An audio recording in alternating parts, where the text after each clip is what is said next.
Les séances individuelles d'intégration psychosensori-motrice, IPSM, sont toutes différentes et varient en fonction de l'individu, du moment, et ne tentent pas de reproduire 2 fois le même schéma. Elles sont des éducations somatiques dans la lignée d'Alexander ou Feldenkrais. Il ne s'agit donc pas d'un soin, d'un traitement médical. On ne cherche pas à faire guérir la personne, retourner à l'état initial, mais plutôt à utiliser les ressources en elle. Il s'agit d'ailleurs d'une prise de conscience, puis d'utiliser les ressources neuroplastiques de la personne. L'être humain ayant pour caractéristique principale par rapport aux autres animaux de pouvoir apprendre et désapprendre sans cesse. Nous allons donc miser sur la douceur, sur la lenteur, sur la prise de conscience des habitudes aveugles pour en substituer d'autres, d'offrir des choix et améliorer ainsi l'usage de soi. J'ai 45 ans, j'ai une dysferlinopathie. En fait, il s'agit d'une myopathie génétique rare qui a pour conséquence une faiblesse musculaire surtout localisée dans les jambes. Et donc, j'ai des difficultés pour marcher, j'ai des difficultés pour conserver mon équilibre en station debout prolongée. Et donc, je chute régulièrement. En ayant un support dur, on limite la sensation du sol. Ouais. Donc, en fait, on indique au nerf, au système nerveux, qu'il y a un appui solide. Et on voit s'il y a des réactions, s'il y a des tensions ailleurs, et comment tout se réorganise après. Et soit là à court terme aussitôt, soit après. Puisqu'on lui dit à ce pied-là qui ne veut pas s'appuyer correctement, tu peux le faire. D'accord. Là, il est en train de le faire en fait. Ouais. Ce qui se passe, c'est qu'on voit même qu'il fait comme l'autre, il a envie de faire ça. Ouais, c'est ça. Ouais, d'accord. Donc il imite celui qui le fait habituellement. D'accord. Alors, je veux dire que tu peux t'appuyer sans devenir dur. Ouais, ouais, voilà. Donc on lui dit ça, et puis on va voir ce qui se passe. Donc j'amène des pressions dans les os, dans le squelette, hop, vers ton bassin, je soulage, hop, vers ton pied, je fais des choses comme ça. Pour envoyer des signes. Voilà. Ce que ton corps sent de moi, c'est quelque chose de facile. Ouais. Je bouge avec ça. Mm-hmm. Donc on mise sur cette idée-là aussi. Mimétisme, on a voilà, c'est ça. C'est ça, c'est du mimétisme. C'est ce qu'on a découvert il y a une vingtaine d'années avec le miroir. Ah, quand tu vois quelqu'un s'énerver, quand tu vois quelqu'un dur, tu deviens dur. Ouais, d'accord, ok. Si quelqu'un te touche comme ça, ton corps il est en train d'imaginer la même chose. Ouais, tu se représente la même sensation et la même tonicité. D'accord. Si je bouge tranquillement, que je viens avec cette qualité-là, c'est clairement pas le même signal pour tes neurones. Même si c'est pas directement conscient. Et du coup, c'est pour ça que c'est important aussi que moi, quand je le fasse avec cette qualité. Ouais. La communication par le verbe et par le toucher doit être ce que j'enseigne. Il ne faut pas avoir mal et je commence à te faire mal toutes les 2 secondes. Il n'y a rien qui fonctionne. Il faut que le message soit de cette qualité-là. Quand quelqu'un fait un geste devant toi, quand je fais ça, tu le vois, dans ton cerveau, les zones qui permettent à ton bras de faire la même chose s'allument. Ah, d'accord. Comme si tu le faisais. Ah, d'accord. Ah, c'est fort. Quasiment, c'est pas 100%, évidemment, c'est une différence, mais c'est ça. Ah, ouais. Du coup, pour nous, ça nous intéresse beaucoup. Puisque je suis en train de te montrer que c'est possible. Et donc, si en plus ça peut se connecter dans ta tête de la même manière. Ouais, d'accord. J'ai également des séquelles neurologiques dans la jambe gauche qui ont été mises en évidence par un électromyogramme suite à des complications pendant mon accouchement. Et donc j'ai tendance quand je marche à me reposer beaucoup plus sur la jambe droite, à moins faire confiance à la jambe gauche. Et ça se voit puisque je boite en fait, tout simplement. Sandro, baisse ta tête. Ah, ça y est, t'as cassé la gueule. Ouais. Détends-toi le plus possible, je te sécurise de toute façon. D'accord. Sens ton dos, je pousse, tu tombes pas. Non. Détends, tu tombes pas. Baisse ta tête. Oh là là, la catastrophe, t'as vu? Pas besoin de grand chose, hein, vraiment. Bon, alors, baisser la tête, c'est sécurisant, en apparence. Ouais. De temps en temps, on a besoin. Ben, c'est un vrai piège. Est-ce que tu peux venir vers moi? Voilà, voilà. Ah, c'est parfait. C'est tout petit pas, c'est bien. D'accord. C'est ça. C'est ça. Ok, stop. Voilà, parfait, super. D'accord. Et même un petit pas. Tac. Bon, tu as commencé par cette jambe-ci. Ouais. Donc, soi-disant, la jambe qui ne supporte pas le poids. Ouais. C'est elle qui va supporter le Ah mouvement. bah oui. Donc, c'est pas super. Ah oui. On y va, quand tu veux. Faut vraiment les jambes, là. Vas-y. Ok. Ok. Bon, alors, très clairement, cette jambe-là va faire un tout petit pas et celle-là un grand pas. Ah oui, j'ai pas remarqué. C'est normal. Tu vas voir ça. On se tourne? Eh oui. On va aller par là. D'accord. Je te sécurise un tout petit peu. Ok. Le moins possible, mais c'est pour que tu sens bien. Parce que là encore, si tu ne mets pas les conditions dans lesquelles tu es bien, Ouais.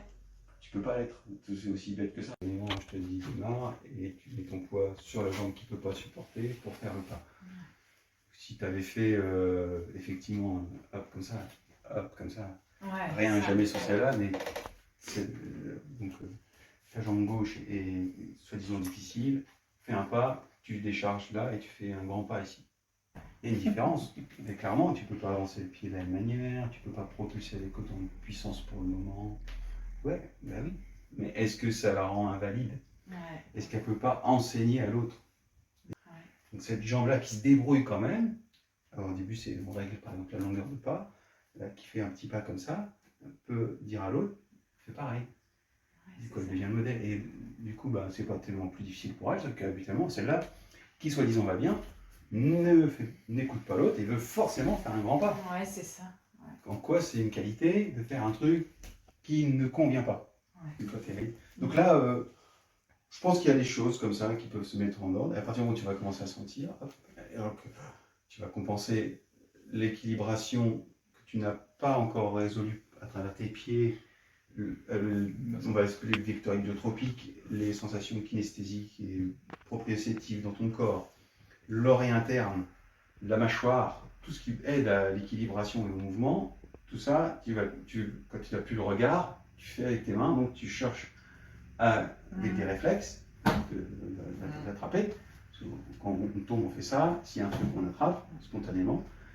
Et aussi, on compense avec une espèce de sens haptique. Et quand on cherche à percevoir l'espace avec nos mains. Ouais. Aussi avec nos pieds, mais vraiment avec nos mains.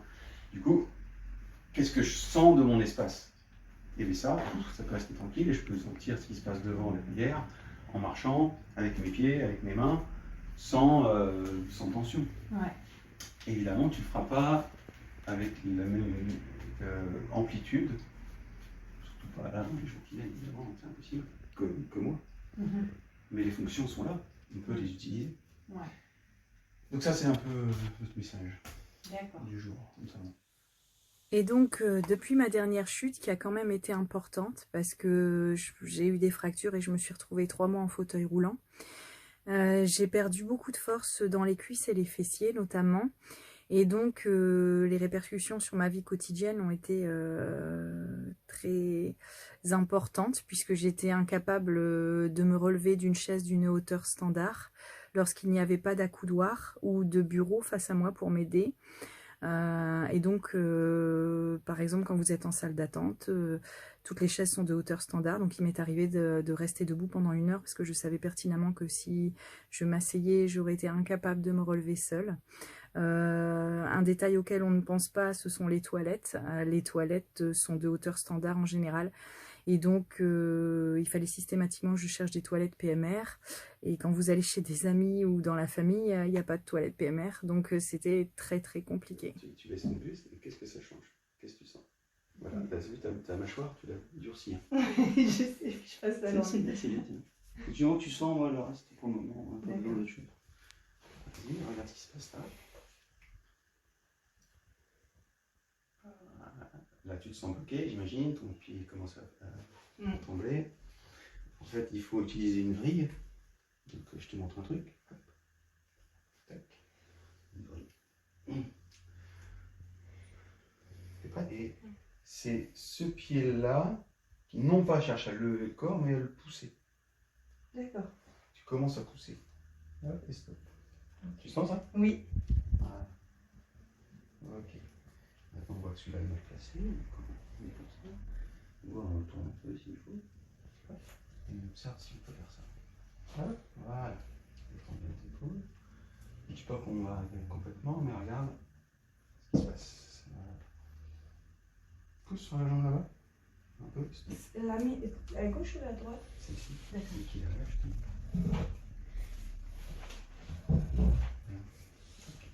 Imaginons, je veux me lever, je fais tous les épaules et les jambes, je compte plus dessus. Parce qu'en fait, je veux me lever. Mais en fait, se lever, c'est marcher. C'est une des possibilités. Une des possibilités, c'est de considérer. Donc, imaginons que je fais ça, carrément, je vais me mettre loin.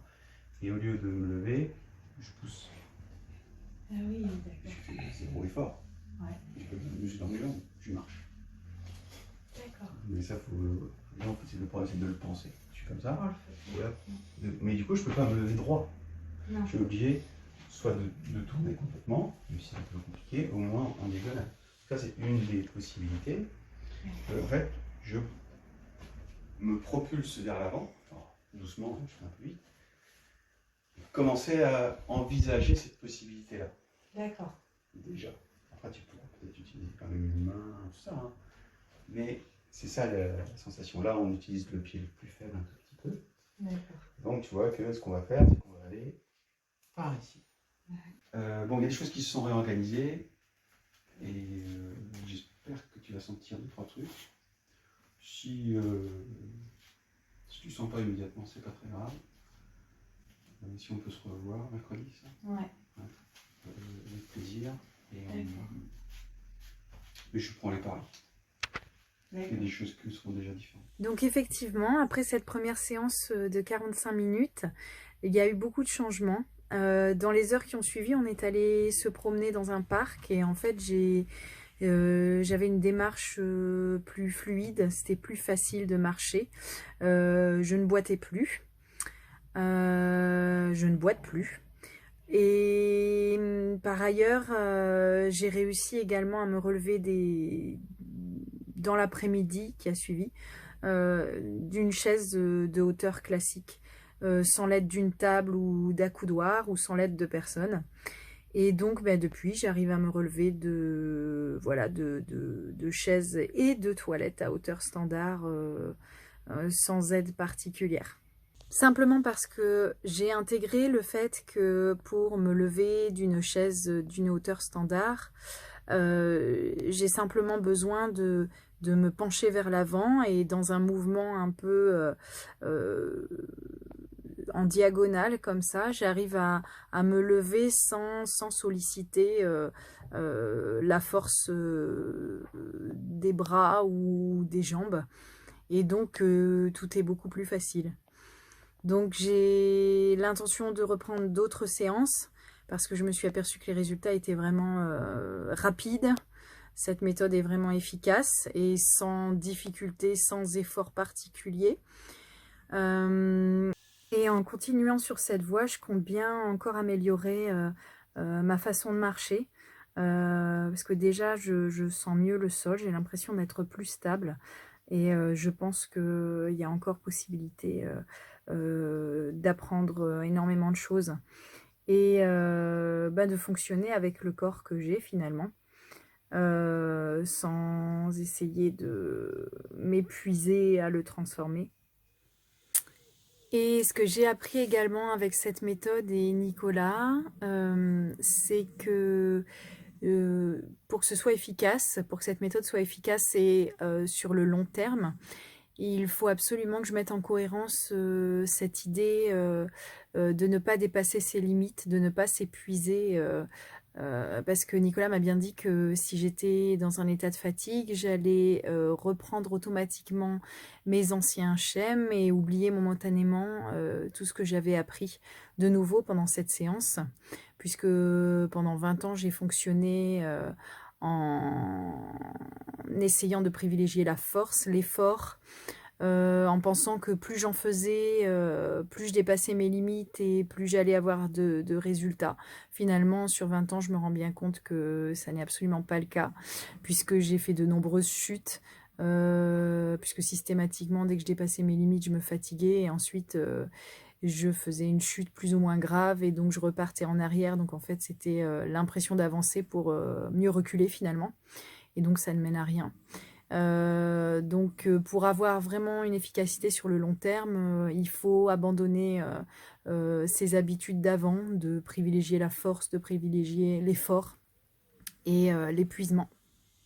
Darwin écrivait que ce n'est pas le plus fort ou le plus intelligent de l'espèce qui survit, mais c'est celui qui sait le mieux s'adapter au changement. Finalement, la dysferlinopathie change mon corps et l'IPSM m'apprend à m'adapter, tout simplement.